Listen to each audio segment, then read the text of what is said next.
Bonjour à tous, dans cette vidéo nous allons voir comment créer une application avec Spring Boot et nous allons introduire Spring, les API REST et également Hibernate qui est une implémentation de JPA.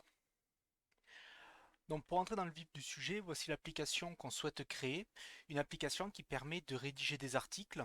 Un article se compose d'un titre, d'un auteur, d'une date de publication, d'un contenu et d'une liste de tags, par exemple le tag Java, le tag Design Pattern, le tag HTML, etc. etc.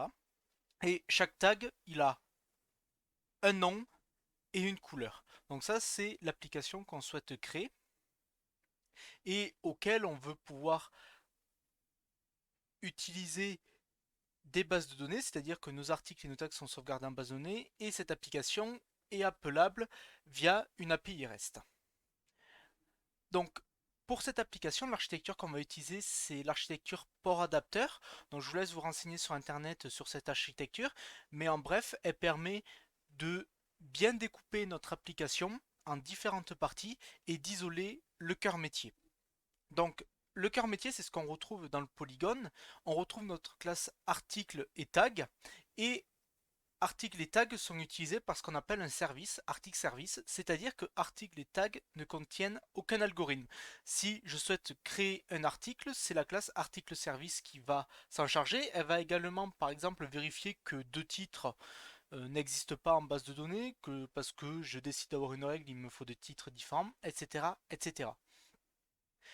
Pour enregistrer mes articles en base de données, je vais utiliser JPA. Donc Article Service va appeler JPA pour faire les sauvegardes en base de données et Article Service est appelé par mon contrôleur, donc un REST contrôleur qui va faire mes appels, faire des requêtes sur le service pour par exemple créer un article, pouvoir consulter un article, etc. etc. Donc comme vous le savez, il faut mettre des interfaces pour découpler notre application et pour la rendre plus modulable dans le futur. Donc c'est ce que j'ai fait ici, c'est-à-dire que maintenant REST Controller parle avec une interface, donc ce qu'on retrouve dans l'architecture port adapteur, c'est cette notion de port, et article service, pour parler avec JPA, va parler également avec une interface à travers une gateway, donc on retrouve le design pattern adapteur. Concrètement, ça fait quoi? Si demain, au lieu de JPA, je veux utiliser JDBC par exemple, et ben je n'aurai juste qu'à changer la gateway. La gateway, elle va me faire la transformation entre ce que j'ai dans mon corps, dans mon cœur, pardon, mon corps, et ce que je veux et comment je vais l'enregistrer, pardon, en base de données. Donc, c'est le patron adapteur, je vous laisse vous renseigner sur le sujet. Enfin, un troisième diagramme de classe qui reprend les éléments précédents sous une autre forme. Donc on retrouve ici article et tag qu'on va appeler le domaine, les entités. Au milieu, on a les services, donc avec notre article service qui implémente notre interface et qui utilise les interfaces, une interface implémentée par Gateway pour enregistrer en base de données. On y note également l'apparition de article JP Entity. En effet, ce que j'ai dans le cœur applicatif, un article, c'est pas forcément ce que je veux sauvegarder en base de données. Par exemple, si j'ai envie par exemple en base de données de sauvegarder la date de publication de l'article et la date de dernière mise à jour de l'article. Et bien peut-être qu'ici, article, je ne vais avoir qu'une seule date, c'est la date de dernière mise à jour, mais en base de données, j'ai quand même envie de sauvegarder les deux dates séparément. Donc ça veut dire que je ne vais pas forcément avoir les mêmes attributs dans article GPA Entity et dans article. Il va falloir faire la transformation. Donc c'est la gateway qui va permettre de transformer un article à un article GPA Entity. Et on retrouve notre partie contrôleur ici avec le REST controller, donc lui qui va appeler article service à travers une interface. Donc à l'exécution, ben, cette interface va être remplacée par article service et ça va permettre de pouvoir lire un article, consulter un article, etc. etc. Si on organise un peu notre application en package, donc dans la littérature, vous allez retrouver différentes organisations. C'est assez libre, vous pouvez faire ce que vous voulez. J'ai lu des articles où ils mettaient beaucoup plus de packages et j'ai essayé personnellement, j'ai pas apprécié parce qu'il y avait trop de packages, j'avais très peu de classes, surtout que là l'application est assez petite. Donc nous c'est assez classique ce qu'on va utiliser. On va utiliser le package controller qui va contenir mon contrôleur, le package domain qui va contenir mes entités, le package persistence qui permet de sauvegarder en base de données, donc ce sont les deux JPA utilisés ici, donc article JPA repository et article JPA entity. Et dans service, on va retrouver les deux interfaces, article gateway interface et article service interface, donc les deux qu'on a ici, aux frontières, et également les implémentations pour chaque interface. Donc maintenant, si on regarde ce qui va se passer avec REST, comment on va coder un peu tout cela. Donc la notation Spring la plus simple, c'est @entity. Donc elle permet de définir une entité JPA. Qu'est-ce que ça va faire? Ça va nous éviter d'aller créer une table en base de données, de faire des requêtes pour créer notre table, insérer des données, etc., etc. JPA va s'en charger. C'est-à-dire que dans cette classe, je vais définir un ensemble d'attributs et automatiquement, Spring va créer en base de données ma table et je n'aurai rien à faire de plus. Donc, pour ce faire, il faut annoter cette classe par @entity. Mon contrôleur, je l'annote @restController. Et les implémentations que j'ai ici dans service, je les annote par @service ou @component au choix. Donc moi je les ai notées toutes les deux @service. Vous noterez que c'est l'implémentation qu'on note @service. Donc à quoi servent ces annotations? Ben, ces annotations elles permettent à ce que Spring automatiquement fasse l'injection de dépendance. C'est-à-dire que mon article contrôleur ici, eh ben, il doit connaître à l'exécution article service. C'est-à-dire que dans le main, je vais devoir lui fournir un article service. Et pour éviter que dans le main, j'ai à fournir cet article service, je vais annoter mes classes @controller, @service, @entity et @repository qu'on ne verra pas. Et automatiquement, Spring va me faire cette injection. Au lieu de le coder dans le main, Spring le fait automatiquement et ça réduit le nombre de lignes à écrire. Donc c'est ce que j'ai ici. Ici, un article controller il communique avec un article service interface, ASI, et lors de l'exécution, ASI sera remplacé par l'implémentation, donc article service implementation, automatiquement, parce que article service implementation est annoté de @service. De même ici, article service implementation communique avec article gateway interface, on l'a ici, cette communication. Donc, AGI, lors de l'exécution, sera remplacé par article des gateway implementation, car je l'ai annoté de @service. De même, repo ici, parce que ma gateway communique avec mon article JPA repository, c'est exactement le même principe, sauf que là, comme article JPA repository est une interface, je ne vais pas la noter de @repository. @repository sera sur les implémentations de JPA repository, mais ça, c'est automatique. Donc, pourquoi en étant JPA repository? Tout simplement parce que JPA repository, ces implémentations ont plein de méthodes SQL, save, find all by ID, etc., etc. Et ça va m'éviter tout simplement de les coder. Je vais pouvoir directement les utiliser car j'étends l'interface JPA repository. Pour configurer notre projet Spring, je vous invite à vous rendre sur le site Spring.io, aller dans la section Project et Spring Initializer. Donc ça va nous permettre de configurer notre projet Spring très simplement. Vous pouvez le faire directement depuis votre IDE en ajoutant à la main vos dépendances, mais Spring nous fournit cet initializer. Donc moi je vais choisir Maven, Java, je vais laisser Spring Boot en 3.0, Java 17, vous mettez ce que vous voulez, packaging jar, et je vais appeler mon projet, donc tuto Spring, je vais laisser après tout par défaut, démo, etc. Et ici vous avez un onglet pour ajouter les dépendances et CTRL-B pour ajouter plusieurs dépendances à la fois. Donc la première dépendance que je vais ajouter c'est Lombok. Donc Lombok ça va nous permettre d'éviter d'avoir à coder les setters, les getters et les constructeurs. Il suffira que je rajoute la notation @setter, @getter, etc., etc. Et à la compilation et à l'exécution, je pourrais les utiliser et à l'exécution ils seront générés. La deuxième dépendance qu'on va ajouter donc c'est JPA, donc Spring Data JPA. Hop, Spring JPA. Ensuite, je souhaite rajouter voilà Spring Web que je retrouve ici. Et également, moi je vais travailler avec Postgre. Donc je vais rajouter la dépendance Postgre. Vous remarquerez qu'il y a euh, plusieurs manières de se connecter aux bases de données, donc par exemple avec Mongo, etc., etc. Donc, suivant le système SGBD que vous avez sur votre ordinateur, il faudra choisir la bonne dépendance, mais pour moi, le plus simple reste quand même Postgre parce qu'il est assez classique.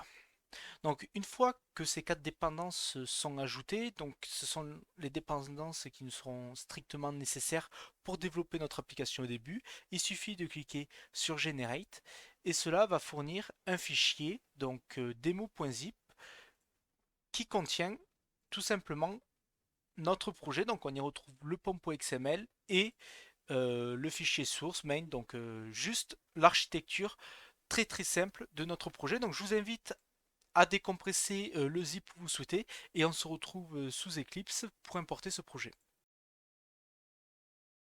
Nous nous retrouvons sous Eclipse pour importer le projet que nous venons de créer via Spring Initializer. Donc pour ce faire, File, Import, Existing Maven Project.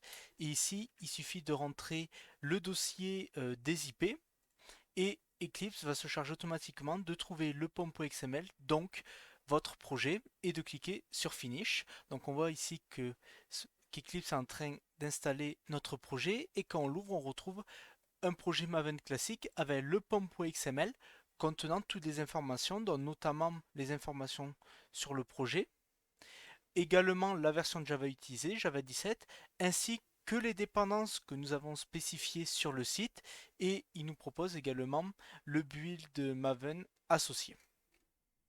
Donc si maintenant je lance mon projet, donc je vais créer une nouvelle configuration Maven, donc moi je l'ai appelé lancement, j'ai choisi ici le projet de mon workspace et les goals clean install et je peux lancer un Maven, une Maven install.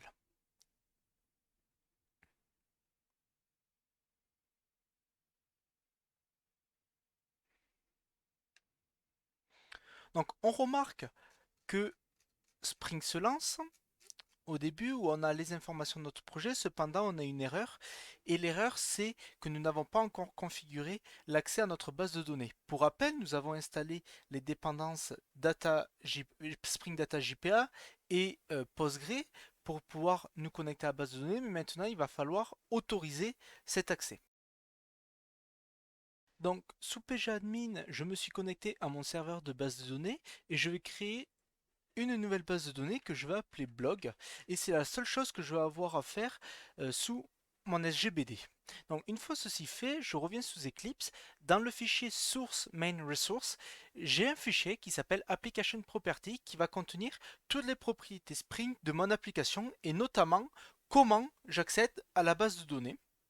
Donc il va falloir renseigner l'URL pour se connecter à la base de données. Donc moi ici, le nom de ma base de données c'est blog et la base de données tourne sur localhost 5432 et également l'username et le password, donc par défaut Postgre, ainsi que d'autres informations et c'est à votre guise de les changer au besoin. Donc une fois ceci fait, je peux relancer mon build Maven.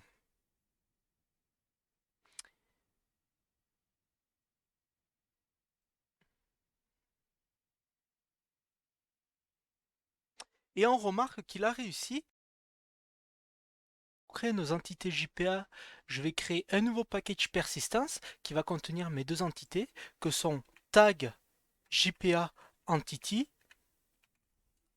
et article JPA entity. Comme dit lors de l'introduction, je dois annoter mes entités GPA par @entity, ce qui va permettre de pouvoir créer automatiquement en base de données ma nouvelle table ainsi que ses attributs. Donc je vais donner également un nom à ma base de données. Donc ici table et je vais mettre le name à tag. Donc une fois ceci fait, je vais devoir définir les attributs que je souhaite enregistrer en base de données. Donc le premier, c'est l'ID. Donc je vais créer un nouveau champ ID. Et je vais y préciser la notation @id et également son type de génération, donc generated value, et sa stratégie, ça sera identity. Identity. Donc ensuite, concernant le tag, j'avais deux autres attributs que sont le nom et la couleur. Donc private string nom et private string couleur. Donc concernant ces deux attributs, je n'ai pas besoin de préciser leur annotation. Également, JPA, ce qui demande, c'est d'avoir le constructeur sans argument et les getters et setters. Donc je vais rajouter, grâce à Lombok, un constructeur sans argument. Je vais également rajouter les setters et getters. Et pour pouvoir construire mon objet plus tard, au besoin, je vais également rajouter un constructeur contenant tous les arguments. Et je vais préciser que forcément, le tag, je dois avoir son nom et sa couleur. Donc je rajoute les annotations non nulles, donc c'est de Lombok, attention, hop, voilà. Donc une fois que j'ai fait ça, je peux relancer mon application, donc démo application.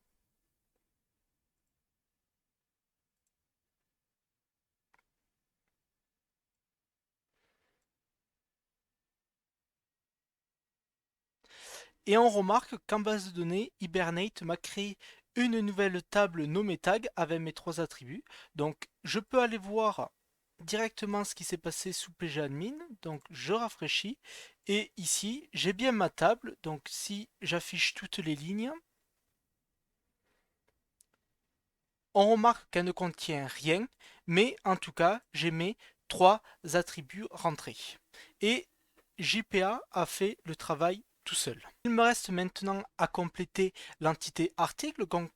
Donc comme précédemment, je la note de @entity. Je vais lui préciser également le nom de la table. Donc ici, je vais l'appeler article. Je vais également commencer à rajouter les getters et setters à partir de Lombok et les constructeurs.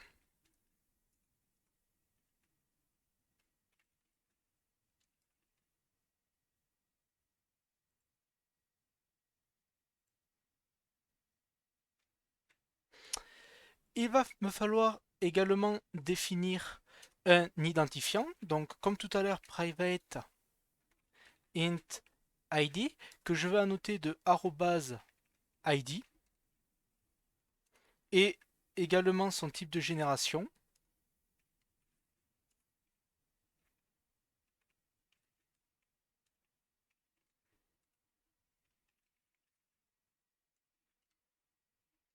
.identity. Et concernant les autres attributs, je vais avoir le titre de l'article,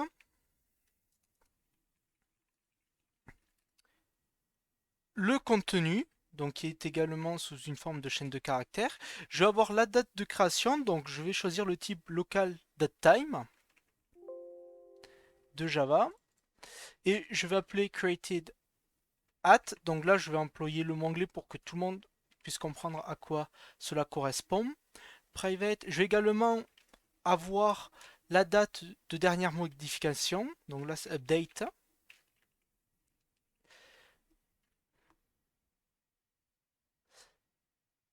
Euh, et et j'ai bien sûr une liste de tags. Donc cette liste, je vais utiliser le type liste de Java et je vais préciser ceci. Donc je réalise mes imports et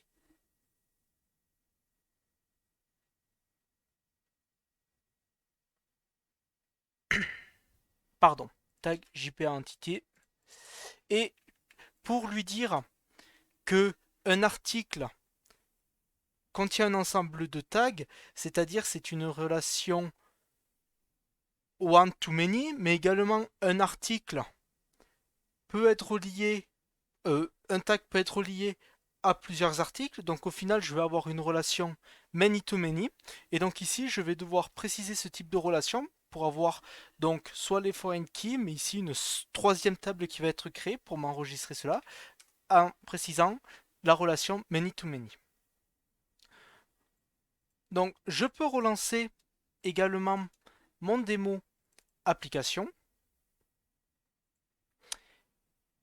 et vérifier que cette seconde table article est ajoutée en base de données. Donc on va voir ce qui s'est passé en base de données. Donc j'ai bien la table article qui s'est créée, où j'ai l'ID, le contenu, la date de création, la date de dernière mise à jour et son titre. Et j'ai également une troisième table qui s'est créée à cause du many to many, où je retrouve l'article JP Entity ID et le tag ID. Et cela va me permettre d'associer un article à un ID et qu'un ID soit associé à plusieurs articles.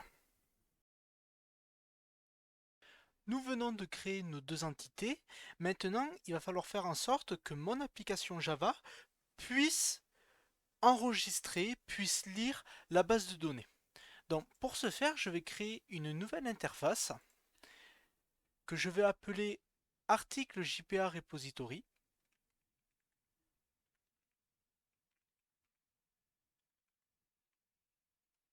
Donc comme c'est une interface, je ne vais pas la noter. Et ce qui est très important, c'est étendre l'interface JPA repository. En premier argument, elle va prendre la classe. Donc ici, c'est article JPA entity et l'ID de cette classe, donc c'est-à-dire le type qu'on a ici, donc int, donc ça sera integer.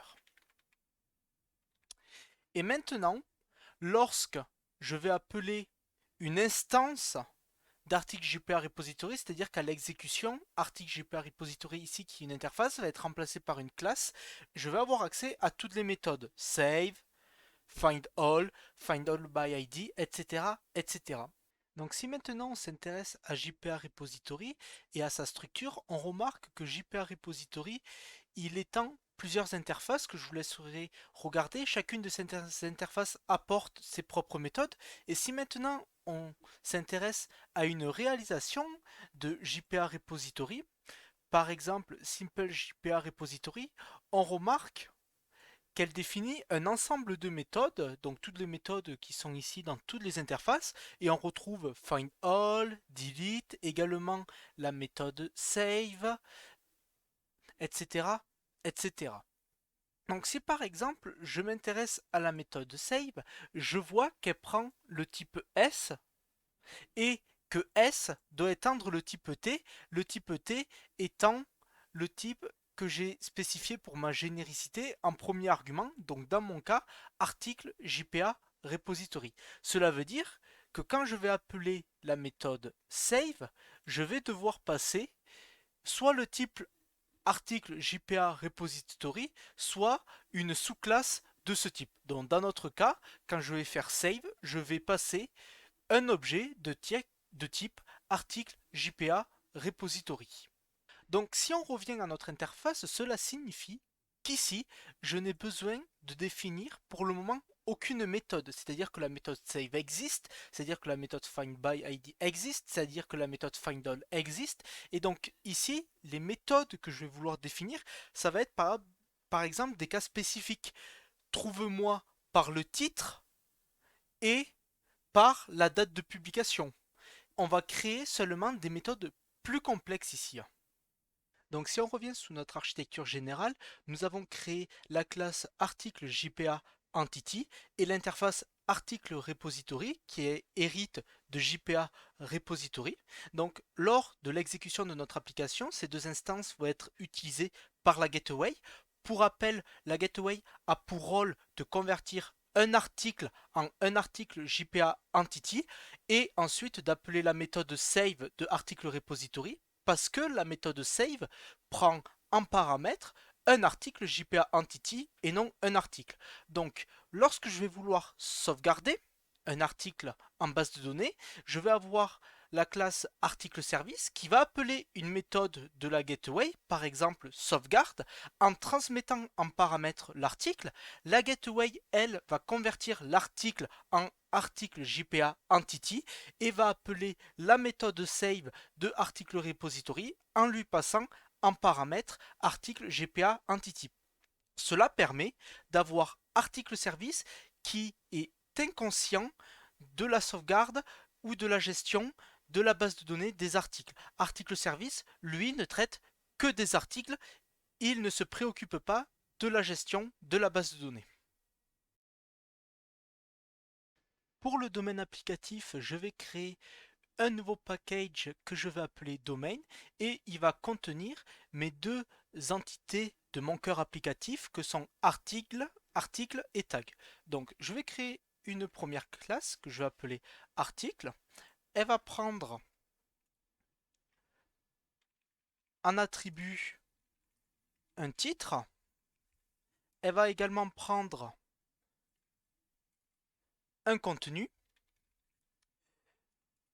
Je ne vais conserver que la date de dernière modification, juste pour voir que article et article JPA Entity peuvent être différentes et qu'il va falloir faire en sorte de les transformer via la gateway. Et j'ai également une liste de tags pour mes articles. Donc, concernant la création de la classe tag, elle est identique à celle que je sauvegarde en base de données, c'est-à-dire que je vais avoir un nom et une couleur.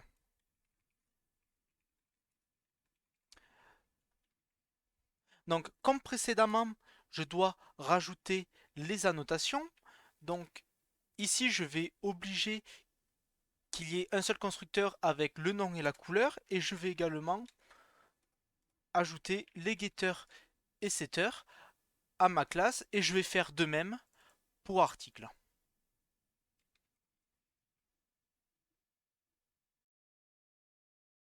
Pendant le service, je vais créer un nouveau package service qui va contenir les deux interfaces. L'interface qui permet de faire la communication entre le contrôleur et la classe article service.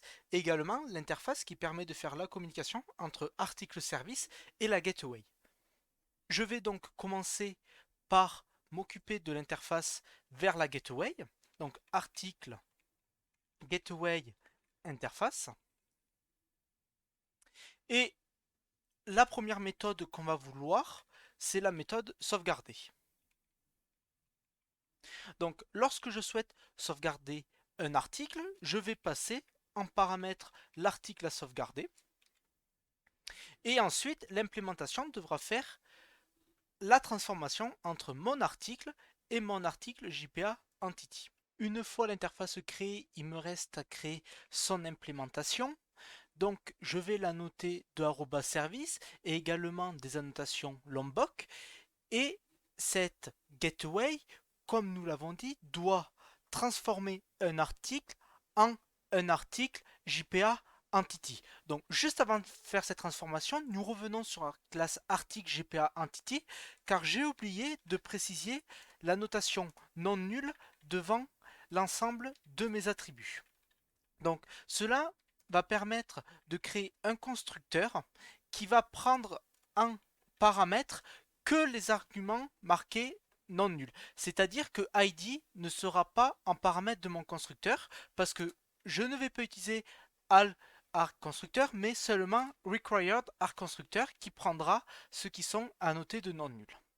Donc maintenant, si je reviens sur mon implémentation, pour faire cette transformation de article en article JPA Entity, je vais utiliser une méthode private que je vais appeler domain to JPA et qui prend en paramètre un article et me retourne un article JPA Entity. Donc la première chose que je fais, c'est que je convertis également les tags, c'est-à-dire qu'un article contient des tags et ces tags, je les transforme en tag JPA Entity via un stream. Et ensuite, je crée un nouvel article JPA Entity en récupérant les informations de mon article. Et dans mon article, je n'ai pas la date de création qui est calculée ici avec le created at, mais j'ai bien la date de mise à jour que je souhaite conserver qui sera calculée par mon article service, donc je peux la récupérer. Il me reste maintenant qu'à utiliser cette méthode, donc je vais définir ici le repository, c'est-à-dire article JPA repository, et grâce à la notation @service et à l'argument constructeur, il sera automatiquement injecté par Spring lors de l'exécution. Et ici, je peux tout simplement utiliser la méthode save qui prend en argument un article GP Entity. Ça tombe bien, j'ai créé une méthode privée permettant de convertir un article en article JPA Entity. Donc juste avant de créer l'interface et article service permettant la communication entre le contrôleur et le service, nous revenons sur notre schéma d'architecture. Donc nous avons créé toute la partie en bleu, nous avons également créé la partie en jaune, il nous reste la partie en rouge et la partie en verte à créer. Et on remarque l'apparition d'une nouvelle classe qui s'appelle requestDTO, et cette classe va permettre de faire la liaison entre le contrôleur et le service. En effet, article prend l'attribut updated at, la date de dernière mise à jour. Mais cette date de dernière mise à jour, c'est pas l'utilisateur qui va me la fournir, c'est pas le contrôleur qui va me la fournir. Elle va être calculée dans mon article service. C'est article service qui va calculer automatiquement cette date pour la sauvegarder en base de données. C'est-à-dire que lorsque j'appelle mon application depuis mon navigateur web, je n'ai pas à fournir cette date. Donc ici, comme je n'ai pas à fournir cette date et qu'elle est requise, je ne peux pas passer un article ici, je ne peux pas envoyer depuis la partie web un article. Et deuxièmement, si le contrôleur connaît article, ça veut dire que mon interface graphique, ici par mon navigateur, est conscient de mon système et je ne veux pas exposer mon cœur applicatif. Mon cœur applicatif doit être caché de mon interface graphique. Donc c'est pour cela qu'on va faire appel à un request DTO. En soi, on pourrait l'appeler article request DTO. Il va reprendre les attributs qui sont nécessaires et seulement les attributs nécessaires. Donc par exemple, dans mon cas, request DTO va prendre seulement les attributs titre, contenu et les tags que je vais vouloir mettre. Donc notre DTO est très simple à écrire. Alors on le précède de request parce que je vais également avoir un DTO pour la réponse pour éviter d'exposer mon article à mon interface graphique. Donc il va prendre le titre, le contenu et également une liste de tags.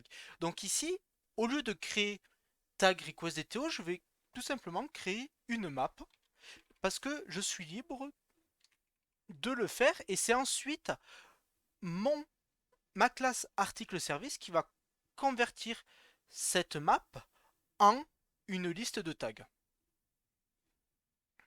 Donc en premier argument, je vais passer le langage et en second la couleur et je vais l'appeler mapTags.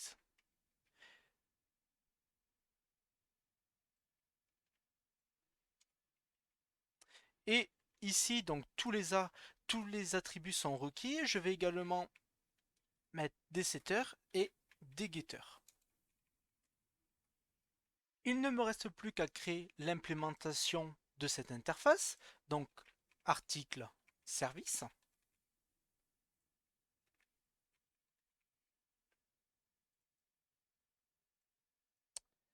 Et donc, article service, elle communique avec la gateway. Donc, je vais lui spécifier la gateway. Et comme précédemment, pour injecter à l'exécution l'implémentation de la gateway, je vais annoter de @service. Donc maintenant, la méthode créée, elle va devoir convertir mon request DTO en article et envoyer tout cela à article gateway interface. Donc comme précédemment, pour faire la conversion, je vais utiliser une méthode private ici que je vais appeler DTO to domain qui va me convertir mon request DTO en article. Et cette méthode va premièrement convertir les tags qui étaient une map en objet et ensuite me retourner un nouvel article. Donc en récupérant le titre de mon request, en récupérant le contenu de mon request, attention, dans mon request, on avait dit que la date n'était pas précisée parce que l'utilisateur n'a pas à me la fournir, elle est calculée par mon système. C'est ce que je fais ici. Et également, en dernier paramètre, la liste de tags précédemment créée. Il ne me reste plus qu'à revenir sur la méthode créer et utiliser la méthode privée. Et maintenant, lorsque je vais vouloir sauvegarder en base de données, je vais faire appel à la gateway qui, elle, possède une méthode sauvegarder prenant un article en paramètre que je viens de convertir. Donc si on reprend la chaîne, j'ai un article request DTO qui m'est envoyé par mon contrôleur que je transforme dans mon service. Mon service ensuite j'appelle la gateway qui elle va sauvegarder un article et convertir cet article en un article JPA entity et appeler la méthode save. Concernant le contrôleur, je vais créer un nouveau package contrôleur, puis la classe article contrôleur que je vais annoter de @restController pour dire à Spring que c'est un contrôleur de mon application et également request mapping avec /article qui permettra d'accéder à cette API, c'est-à-dire que pour pouvoir accéder à ce contrôleur, je vais devoir écrire localhost de .8080/article et je vais également y préciser la notation lombok al-arc constructor. Donc l'article contrôleur communique avec mon interface article service interface. Donc je vais directement ajouter ce champ.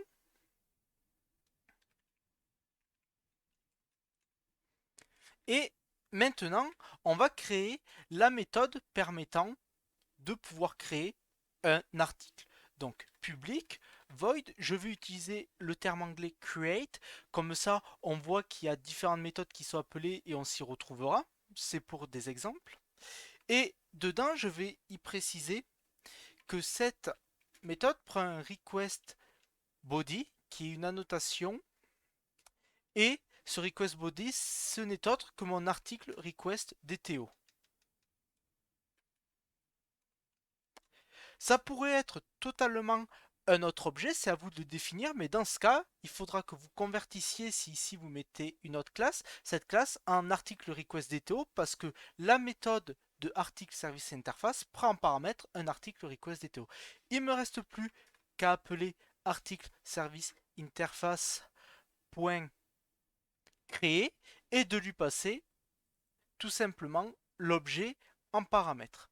Donc, la dernière chose à faire sur cette méthode, c'est de la noter postmapping, parce que c'est une méthode de création. Et pour pouvoir créer un objet, je vais devoir utiliser /article/create. Et lorsque je vais appeler cette API, je vais devoir passer un objet JSON correspondant à un article request DTO, c'est-à-dire contenant un titre, un contenu et une map de tags. Enfin, de string et de string représentant des tags. Maintenant que nous avons défini le point d'entrée de notre application, qui est article contrôleur, nous pouvons lancer notre application et vérifier son bon fonctionnement. Donc, je viens de lancer l'application, j'ai également allumé Postman pour l'occasion qui va nous permettre d'exécuter une requête. Donc sur le port 8080 slash article slash create, donc c'est bien ce que j'ai dans mon article contrôleur slash article slash create, et ici je précise dans le body au format JSON ce que je vais envoyer, donc un titre, un contenu et une map tags. Vous notez qu'ici ce sont les attributs qu'on retrouve dans article request DTO.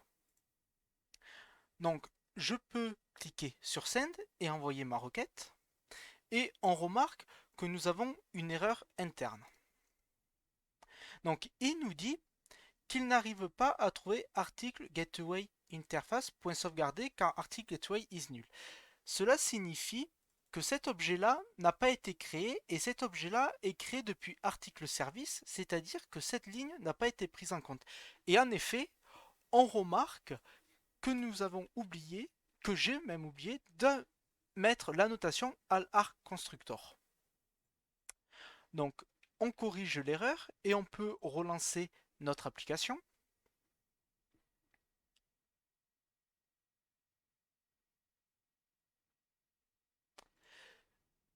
Et nous pouvons relancer notre requête. Une nouvelle erreur apparaît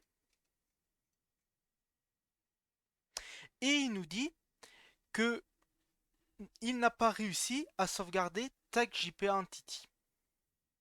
En effet, si je me rends dans la classe article JPA Entity, ici nous devons préciser comment doivent être créés les tags s'ils n'apparaissent pas en base de données. Et pour ce faire, je dois préciser cascade égale cascadetype.all.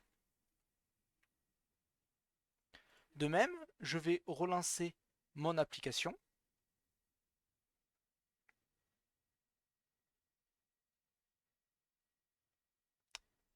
Puis relancer ma requête.